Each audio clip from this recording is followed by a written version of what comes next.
Hi friends, welcome to sunrise Joshi. నేను మీ Saritha. Today recipe ఏంటంటే friends, tasty ice cream recipe అండి. చాలా టేస్టీగా ఉంటుంది. ప్రిపేర్ చేయడం కూడా చాలా ఈజీ అండి. మన ఇంట్లో ఉండే వాటితో మనం ఈజీగా ప్రిపేర్ చేసుకోవచ్చు. మనకి ఇంట్లో ఎలాంటి బెండర్ అవసరం లేదండి ఈ ఐస్ క్రీమ్ ప్రిపేర్ చేయడానికి. అదేవిధంగా క్రీమ్ కూడా అవసరం లేదు. చాలా సింపుల్గా ప్రిపేర్ చేసుకోవచ్చు. మీరు ఫస్ట్ టైం నా వీడియోస్ చూస్తున్నట్లయితే దయచేసి సబ్స్క్రైబ్ చేసుకోండి. ఇలాంటి సింపుల్ అండ్ సూపర్ రెసిపీస్ మీకు నోటిఫికేషన్ రూపంలో వస్తుంటాయండి. ఇప్పుడు మనం ఈ వెనీలా ఐస్ క్రీమ్ని ఎలా ప్రిపేర్ చేయాలో చూద్దాం. ముందుగా ఒక ప్యాన్ తీసుకొని అందులోకి 1/2 లీటర్ పాలను యాడ్ చేసుకోవాలండి. ఇవి వచ్చేసి పూర్తిగా పచ్చి పాలు. మీరు ప్యాకెట్ పాలన తీసుకోవచ్చు, లేకపోతే డైరీ పాలన, ఏ పాలన తీసుకోవచ్చు అండి, పర్లేదు. నేనైతే డైరీ పాలను యూజ్ చేస్తున్నాను. మీరు ఈ డైరీ పాల ప్లేస్లో ప్యాకెట్ పాలు కూడా యూజ్ చేసుకోవచ్చు. మనం స్టవ్ని మీడియం ఫ్లేమ్లో పెట్టుకొని ఈ విధంగా కలుపుతూ బాయిల్ చేసుకోవాలండి. పాలు అనేవి కొద్దిగా వేడెక్కిన తర్వాత గరిటెడు గోరువెచ్చని పాలని ఒక బౌల్లోకి తీసుకోవాలి. ఇప్పుడు మనం ఈ పాలల్లోకి 1.5 టేబుల్ స్పూన్ కార్న్ ఫ్లోర్ని యాడ్ చేసుకొని బాగా మిక్స్ చేసుకోవాలండి. ఈ విధంగా ఉండలు లేకుండా బాగా మిక్స్ చేసుకోవాలి.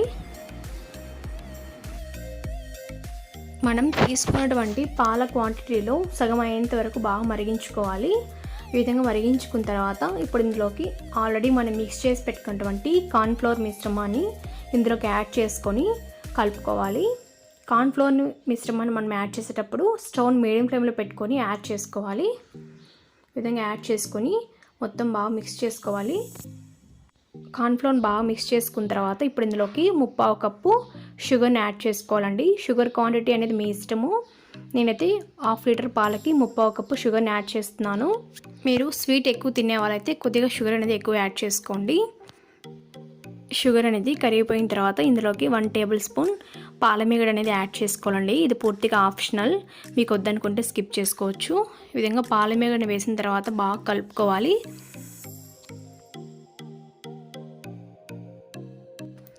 పాలమీగడని యాడ్ చేసిన తర్వాత స్టవ్ని మీడియం ఫ్లేమ్లో పెట్టుకొని కొద్దిసేపు బాగా బాయిల్ చేసుకోవాలి.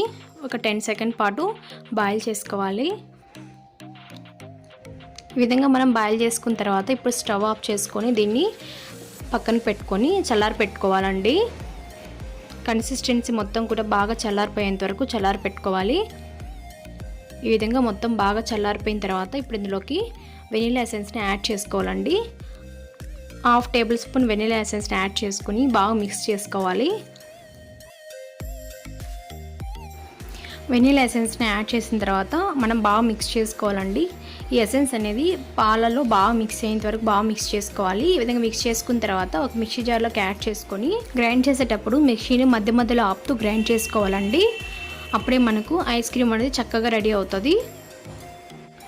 గ్రైండ్ చేసుకున్న తర్వాత మూత ఓపెన్ చేసి ఇప్పుడు ఈ కన్సిస్టెన్సీని మనం ఒక స్టీల్ బాక్స్లోకి స్టోర్ చేసుకొని ఫ్రీజ్ చేసుకుంటే సరిపోతుందండి.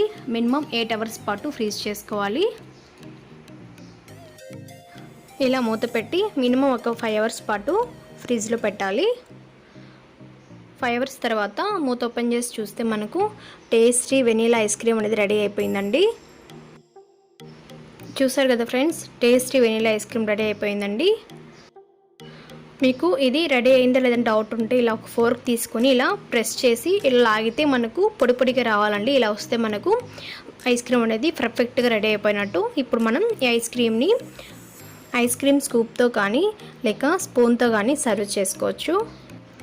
చూసారు కదా ఫ్రెండ్స్, టేస్టీగా ఉండే వెనీలా ఐస్ క్రీమ్ అనేది రెడీ అయిపోయిందండి. మనం ఈ కరోనా టైంలో అసలు ఏం బయట కొనలేని పరిస్థితి కాబట్టి మీ ఇంట్లో చిన్నపిల్లలు ఉన్నట్లయితే ఈ విధంగా చేసి పెట్టండి. చాలా ఇష్టంగా తింటారు, చాలా హెల్దీ కూడా.